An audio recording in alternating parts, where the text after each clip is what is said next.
ഈശോ മിശിഹായ്ക്ക് സ്തുതിയായിരിക്കട്ടെ. ബൈബിളിലുള്ള തീർത്ഥാടനത്തിൻ്റെ രണ്ടാം ഭാഗമായ വിശുദ്ധ മത്തായി സുവിശേഷം 2-ാം അധ്യായം 1 മുതലുള്ള വാക്യങ്ങൾ. ഹെറോദോസ് രാജാവിൻ്റെ കാലത്ത് എന്നാണ് പറഞ്ഞു തുടങ്ങുന്നത്. മഹാനായ ഹെറോദോസ് പാലസ്തീനയുടെ രാജാവായ ഇദ്മേൻ രാഷ്ട്രീയ സ്വാധീനം ഉണ്ടായിരുന്നതുകൊണ്ട് BC 40 റോമൻ സൈന്യത്തെ അദ്ദേഹത്തെ യഹൂദന്മാരുടെ രാജാവായി നിയമിച്ചു. നിലവിലുണ്ടായിരുന്ന ഹസ്മോണിയൻ രാജവംശം തകർന്നപ്പോഴാണ് ഹെറോദോസ് രാജാവായി വാഴിക്കപ്പെട്ടത്. BC 37 അദ്ദേഹം ജെറുസലേമിൽ ഭരണം കൈയടക്കുകയും തൻ്റെ മരണം വരെ രാജാവായി തുടരുകയും ചെയ്തു. ജെറുസലേം ദേവാലയത്തിൻ്റെ പുനരുദ്ധാരണമടക്കം ധാരാളം നിർമ്മാണ പ്രവർത്തനങ്ങൾ അദ്ദേഹത്തെ പ്രസിദ്ധനാക്കി. ഒരു ഭരണാധികാരി എന്ന നിലയ്ക്ക് അദ്ദേഹം വിട്ടുവീഴ്ചയില്ലാത്ത സ്വഭാവക്കാരനായിരുന്നു. അദ്ദേഹത്തിന് റോമ ചക്രവർത്തിയോടുള്ള മമത നിമിത്തം യഹൂദ നേതൃത്വത്തിന് ഹെറോദോസിനോട് അമർഷമുണ്ടായിരുന്നു. യഹൂദ വംശജനല്ലാത്തതും അസ്വീകാര്യതയ്ക്ക് കാരണമായി.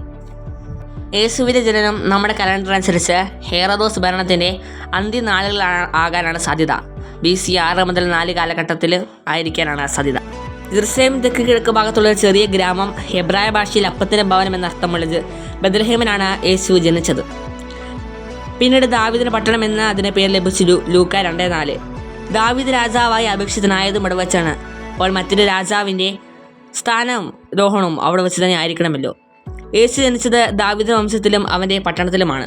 ജ്ഞാനികളെക്കുറിച്ചാണ് പേർഷ്യയിലെ ഒരു പുരോഹിത വിഭാഗത്തിൽപ്പെട്ടവരാണെന്നും ജ്യോതിശാസ്ത്രജ്ഞന്മാരാണെന്നും വ്യത്യസ്ത അഭിപ്രായങ്ങളുണ്ട്.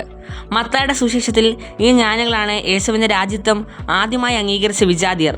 ഇവർ രാജാക്കന്മാരായിരുന്നു എന്ന ചിന്തയ്ക്ക് കാരണം സങ്കീർത്തനം 72, 10, 5, 15, ഏശയ്യ 66 എന്നീ പഴയ വാക്യങ്ങളാണ്. ഇവർ യേശുവിൻ്റെ ജനനത്തിന് ശേഷം 5-6 മാസങ്ങൾ ആ സമയത്താണ് അവർ യേശുവെ സന്ദർശിച്ചത് എന്നാണ് നമുക്ക് കാണാൻ സാധിക്കുന്നത്. 2-ാം അധ്യായം 2-ാം വാക്യത്തിൽ അവൻ്റെ നക്ഷത്രത്തെക്കുറിച്ച് പറയുന്നുണ്ട്. ഒരു രാജാവ് ജനിക്കുമ്പോൾ ആകാശത്തിൽ ഒരു പുതിയ നക്ഷത്രം പ്രത്യക്ഷപ്പെടണമെന്ന് വിശ്വാസം ആദിമകാലങ്ങളിൽ നിലനിന്നിരുന്നു. നക്ഷത്രം മിശിഹായെക്കുറിച്ചുള്ള ബാലാമിൻ്റെ പ്രവചനം അനുസ്മരിപ്പിക്കുന്നു. യാക്കോബിൽ നിന്ന് നക്ഷത്രം പതിക്കും, ഇസ്രായേലിൽ നിന്ന് ചെങ്കോലുയരും. 2:3 അസ്വസ്ഥനായി നമ്മൾ കാണുന്നുണ്ട്. ഏദോമിനായ ഹെറോദോസ് അസ്വസ്ഥനാകാൻ കാരണം ബാലാമിൻ്റെ പ്രവചനം തന്നെ ആയിരിക്കും. ഏദോം അന്യനാധീനമാക്കും. 2:4 ഹെറോദോസ് പുരോഹിതരെയും നിയമജ്ഞരെയും വിളിച്ചുകൂട്ടി എന്നതിന് ശിശുവായ മോശയെക്കുറിച്ചുള്ളൊരു യഹൂദ പുരാണ കഥയുമായി സാമ്യമുണ്ട്. ഇസ്രായേൽ ജനത്തെ ഈജിപ്തിൽ നിന്ന് രക്ഷിച്ചു കൊണ്ടുപോകുന്ന ഒരുവൻ്റെ ജനനത്തെക്കുറിച്ച് കൊട്ടാര നിയമജ്ഞർ ഫറവോയ്ക്ക് താക്കീത് നൽകുന്നതും അതനുസരിച്ച് അത് നശിപ്പിക്കാൻ രാജാവ് പദ്ധതിയിടുന്നതുമായൊരു കഥയാണിത്.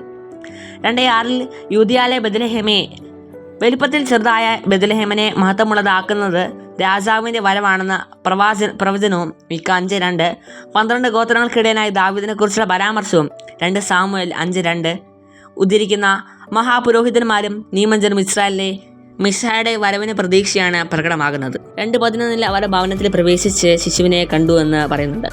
യേശുവിനെ കാനത്തൊഴുത്തിലെ ജനനവും ലൂക്ക 2:7 ഇടയന്മാരുടെ സന്ദർശനവും ലൂക്ക 2:15-17 കഴിഞ്ഞായിരിക്കണം ജ്ഞാനികൾ വന്നത് എന്ന് സൂചന. കാഴ്ചകൾ വിജാതി രാജ്യങ്ങൾ ഇസ്രായേലിന് ദൈവത്തിന് സ്വർണവും കുന്തിരിക്കവും സമർപ്പിക്കാൻ കൊണ്ടുവരുമെന്ന പ്രവചനത്തെ ഓർമ്മിപ്പിക്കുന്നു. ഏശയ്യ 60:3-6 മീറ എന്തുകൊണ്ടായിരിക്കാം? ലേവായ പുരോഹിതരെയും കർത്താവിൻ്റെ കൂടാരത്തെയും അഭിഷേകം ചെയ്യാൻ ഉപയോഗിച്ചിരുന്ന എണ്ണ. മരണാനന്തര ശുശ്രൂഷയ്ക്കും ഈ എണ്ണ ഉപയോഗിച്ചിരുന്നു. യോഹന്നാൻ 19:39-40 വരെ. 2:13 ഈജിപ്തിലേക്കുള്ള പാലായനത്തെക്കുറിച്ചാണ്. പഴയ നിയമകാലത്ത് ഇസ്രായേലിന് പലപ്പോഴും സംരക്ഷണം ലഭിച്ചിട്ടുള്ളതും പുതിയ നിയമകാലത്ത് വലിയ യഹൂദ കോളനികൾ സ്ഥിതിച്ചിരുന്നതുമായ സ്ഥലമാണ് ഈജിപ്ത്. അലക്സാണ്ട്രിയ, എലിഫന്റീൻ എന്നിവരാണത്. പാലായനം ചെയ്യുക. ഇസ്രായേൽ ജനത്തിൻ്റെ ഈജിപ്തിലേക്കുള്ള പാലായന അനുഭവം മിശിഹ സ്വന്തമാക്കുന്നു. ചിത്രത്തിൽ കാണിക്കുന്നത് പോലെ ബെത്ലഹേമിൽ നിന്ന് ഈജിപ്തിലേക്ക് പോയി 3-4 വർഷങ്ങൾക്ക് ശേഷം ജെറുസലേമും ബെത്ലഹേമും കടന്നാണ് അവൻ നസ്രത്തിലേക്ക് എത്തിയത്.